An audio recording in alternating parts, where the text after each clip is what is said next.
Hello everyone, in this video I will show you the color picker feature of Microsoft PowerToys. As you already know, you can download it from Microsoft Store, the PowerToys, and there is many features. Today I will show you the color picker feature. If you are a web developer uh, and or graphics designer, you may need the color picker in your day-to-day life. So in system tools, there are color picker options here. You can enable from here. You can see system tools, color picker, enable color picker.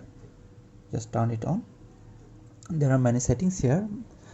First of all, the activation shortcut is you can define or by default it's Windows Shift C.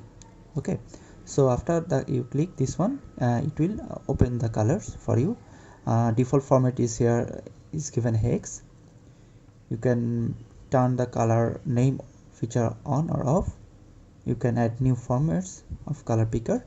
You can, by default feature formats are hex format, RGB and HSL. Okay, so let's see it in action.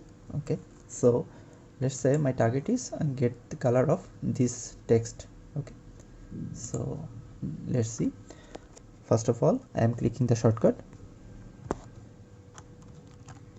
See, now my color hex code is showing.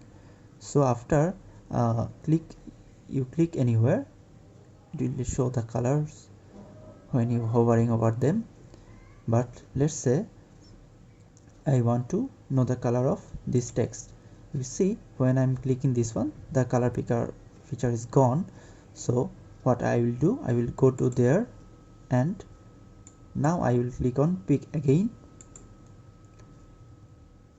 See, now it's showing the color and the name of the color and hex code. Okay, so I am clicking here and it will show me the hex code, RGB value and HSM value.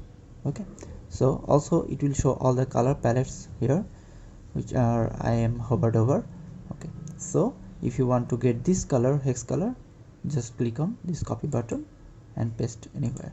Okay,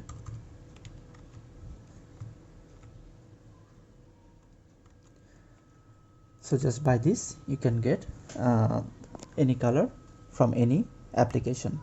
So what is the benefit? You don't have to do any have to use any third-party application like Pixie or any Chrome extension. Okay, you can use this color picker in everywhere.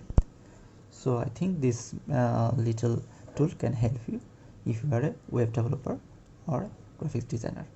That's all for today. I will see you in next one. Bye.